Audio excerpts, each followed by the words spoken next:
Welcome back to the Bizarre Ones, where we dive deep into the strange, the unexplained, and the downright bizarre. I'm your host, Kyla Cross, and today we're traveling to the vast wilderness of Siberia for a story that combines mystery, destruction, and a sprinkle of extraterrestrial speculation. This is the tale of the Tunguska Event. I think I'm pronouncing that right. Tunguska? No, I don't know. It was June 30th, 1908, and a quiet morning was about to be shattered in the remote region near the Tunguska River. Imagine this vast, dense forest field with large and birch trees, where the only sounds are the rustling leaves and the chirping birds. Little did anyone know, this serene setting was about to become the site of one of the largest explosions in recorded history. Around 7:17 a.m., the peace was disturbed by an enormous blast.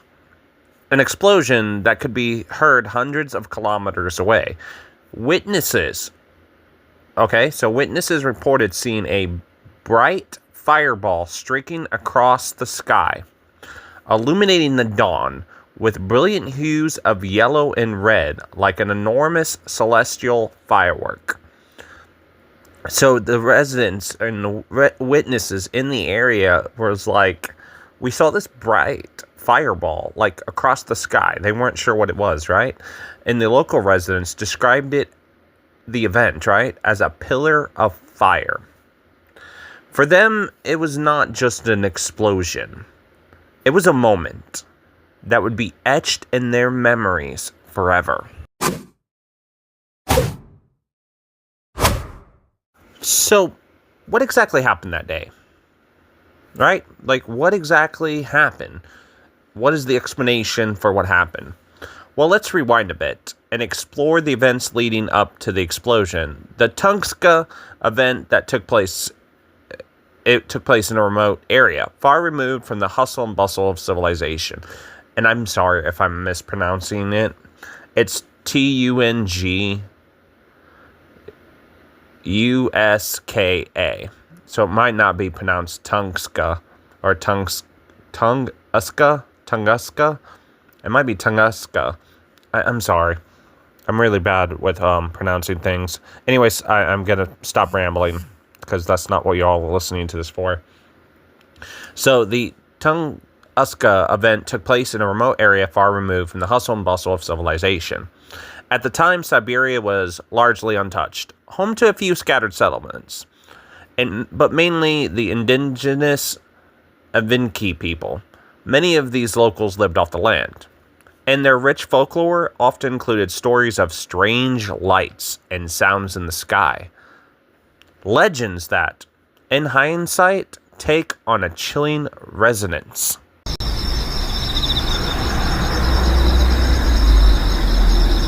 On that fateful morning, however, the Evenki would witness something far beyond their legends.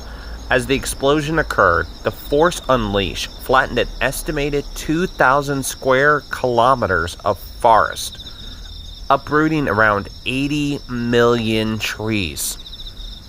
The energy released was the equivalent to about 10 to 15 megatons of TNT. That's more powerful than the atomic bomb dropped on Hiroshima during World War II. So imagine standing in that forest. One moment it's serene, the next it's chaos. Reports from witnesses painted a picture of devastation. Trees blasted down like matchsticks, some charred, others were still standing, but blackened and scorched. But what could cause a cataclysmic event? So scientists, right? They proposed several theories over the years, with the most widely accepted being that a comet or an asteroid about 50 to 60 meters in diameter, and they say that it exploded in the atmosphere. This would most likely explain the absence of an impact crater. No solid object ever reached the ground.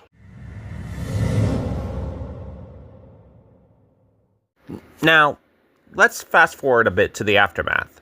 The explosion went on largely noticed by the wider world for a few years. So the rest of the world, they didn't even notice. The people in that area, in that region did.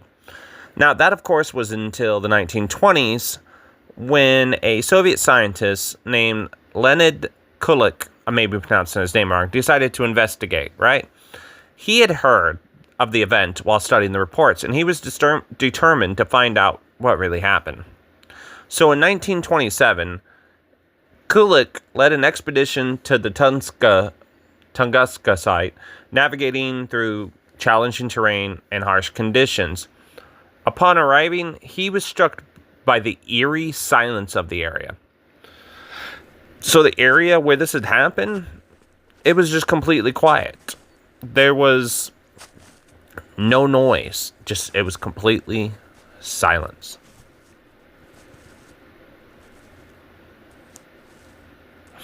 So, Kulik and his team discovered the landscape had been dramatically altered. They had found trees knocked down in a radial pattern, suggesting a massive explosion had occurred in the air rather than on the ground. As they explored, they collected samples and interviewed locals, piecing together the story of the event, right?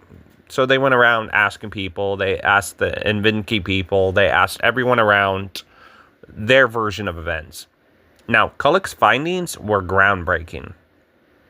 Now, keep in mind, he was the first scientist to study the event directly, and he helped shift the narrative from mere folklore to a serious scientific inquiry.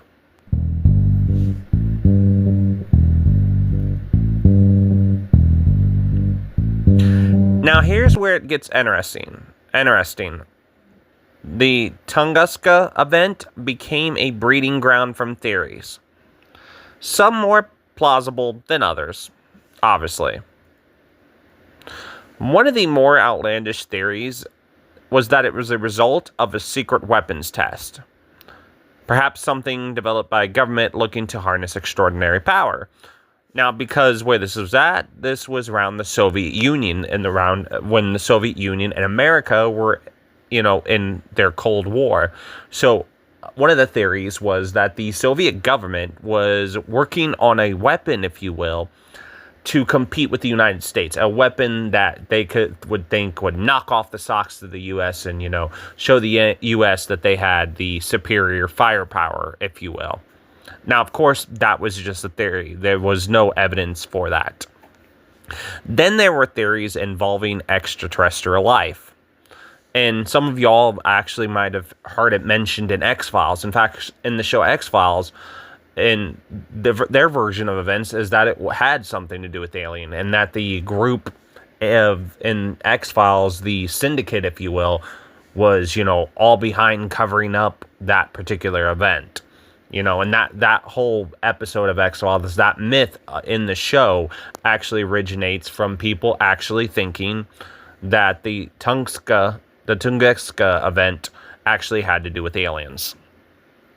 Now, some speculated that the explosion was the result of a nuclear device from an alien spaceship.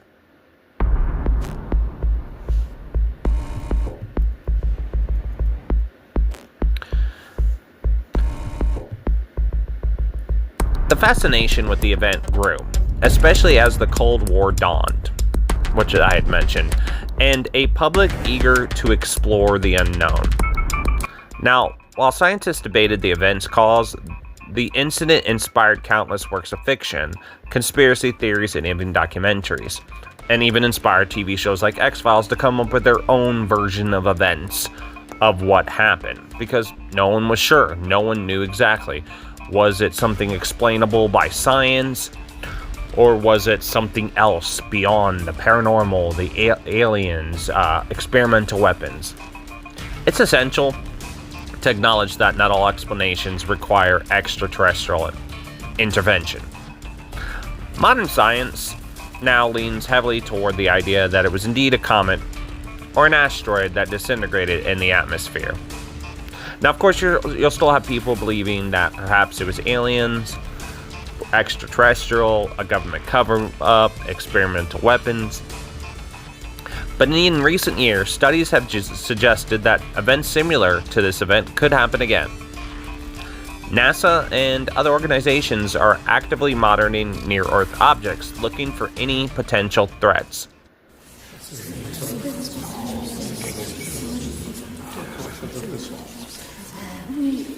So what can we learn from this particular event that happened in Tunguska? Because this event serves as a stark reminder of the potential dangers posed by near-Earth objects, such as asteroids, meteorites, debris from space of, our own stuff that we have in space. While many might dismiss the idea of extraterrestrial origin, it's crucial to consider the universe's vastness and possibilities it holds.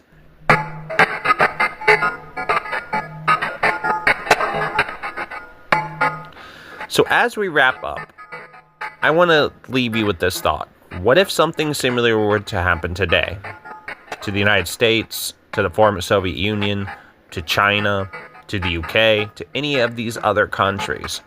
Would we be prepared? The Tunguska event remains a cautionary tale, urging us to keep an eye on the skies and to remain curious about the mysteries that surround us. So what do you possibly think? Do you think that the comet theory, that it was a comet, is real? That it was a comet? Or do you think it might be something else, like alien, extraterrestrial? Or maybe perhaps an experimental weapon, if you will. What do you think? Let me know in the comments, if you will, of what y'all particularly think. So that's it for today's episode of The Bizarre Ones. If you enjoyed this exploration of the Tunguska event, be sure to subscribe if you're on YouTube. Or if you're listening to this podcast elsewhere, make sure you follow and leave a review. And don't forget to share your thoughts and theories with us on social media. Join us next time as we unravel and uncover another bizarre tale from the annals of the unknown, or review and explore strange news stories. Since, as you know, we do go back and forth, if you will, from, these kind of stories and then to strange news stories. So join us next time for whatever one we do for the next episode. Until then, stay curious, keep exploring the mysteries of the world, and also stay bizarre. I've been your host, Kai, and this has been the Bizarre Ones podcast.